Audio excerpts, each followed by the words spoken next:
दोस्तों, आज की वीडियो में जानेंगे गणगौर पूजा कैसे करनी है। या तो आप तो जैसे कि दुल्हनडी के बाद शुरू हो जाती है गणगौर पूजा, 16 दिन की करना चाह रहे हैं तो 16 दिन की कर सकते हैं, या फिर एक गणगौर पूजा वाले दिन आप गणगौर पूजा कर सकते हैं। किस तरह से करनी है आप देख सकते हैं।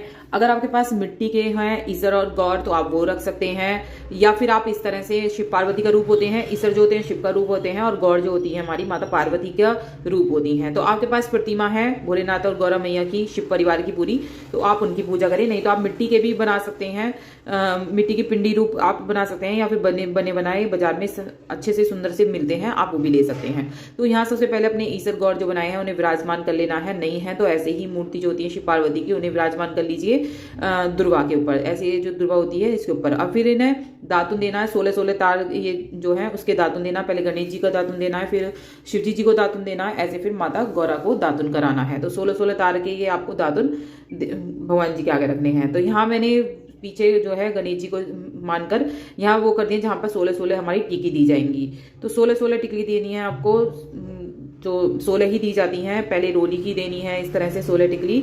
रोली के बाद आपको मेहंदी की देनी है, मेहंदी की टिकली देनी है ऐसी ही 16 बार। और जितनी भी आपके घर में जितनी भी मतलब पूजा कर रही हो औरतें, उनको अपनी अपनी 16 टिकली लगानी है, अलग अलग पूजा करनी है।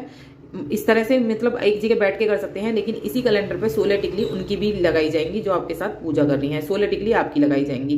मेहंदी के बाद अब मैं काजल की 16 टिकली लगा रही हूँ, तो इस तरह से 16 टिकली काजल की लगाई जाएंगी। तो ये आपकी पूजा हो गई। अब आपके साथ जो बैठी हैं वो भी अपनी 16 टिकली लगाएंगी। तो इस तरह से होती है। फिर आपको क्या करना है, जो भी मेकअप का सामग्री लाए हैं वो चढ़ाइए। जो हमारी गौर हैं उनको आप चुनरी चढ़ाइए, और जो हमारे ईसा हैं उनको आप वो चढ़ा सकती हैं, व्हाइट कलर का कोई भी कपड़ा हो वो चढ़ा सकती हैं। तो भोग में आटे का बना हुआ कोई भी प्रसाद जो भी बनाया हो आपने, आटे का हलवा, आटे का कसार, या गुलगुले बनते हैं बहुत जनों के, गुलगुले बनाए हों, तो ये चीज़ें भोग में लगाई जाती हैं। अब जल रखा जाएगा जिससे हम सुहाग लेंगे। तो इस तरह से पहले ये आपको मेहंदी की सहायता से, जो भी आपने मेहंदी गोली है उसकी सहायता से इस तरह से माला यहाँ पर चिपका दीजिएगा। इस तरह से माला चिपकाई जाएगी। ये हमारी पूजा हुई।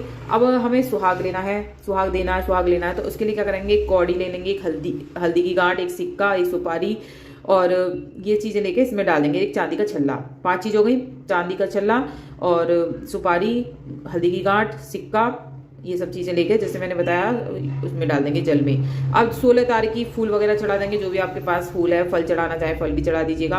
अब 16 तारीख की हमें वो लेनी है दुर्वा घास, जिससे हम उनको वो करेंगे, छिटकाएंगे। तो इस तरह से आपको सुहाग देना है। आप ले लीजिए, जैसे ये वो है इस तरह से आपको इस तरह से 16 बार करना है माता गौरा को। और फिर इस तरह से सुहाग लेना है। तो आपको अपनी चूड़ियों पे जो भी आपकी सुहाग की सामग्री है उस पर आपको इस तरह से लगाना है 16 बार ही। तो इस तरह से पूजा संपन्न करनी है।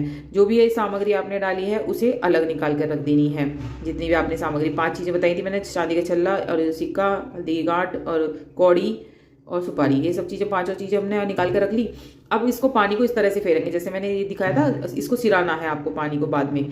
माता गौरा को सुहाग की चीज़ें जैसे आपने अर्पित करी हैं, उसके बाद मेहंदी लगाएंगे माता गौरा को। तो मेहंदी जैसे मैंने हाथ में ली थी इस तरह से लगा लें। अगर दीपक जलाना चाहें तो जला सकते हैं, अगर नहीं जलाना चाहें तो कोई बात नहीं, स्किप भी कर सकते हैं। अगर जैसे भी आपका मन करे ऐसे कर सकते हैं। तो यहाँ मैंने दीपक जला लिया है और ये जल में किसी भी उसमें गमले में सिरा दूंगी।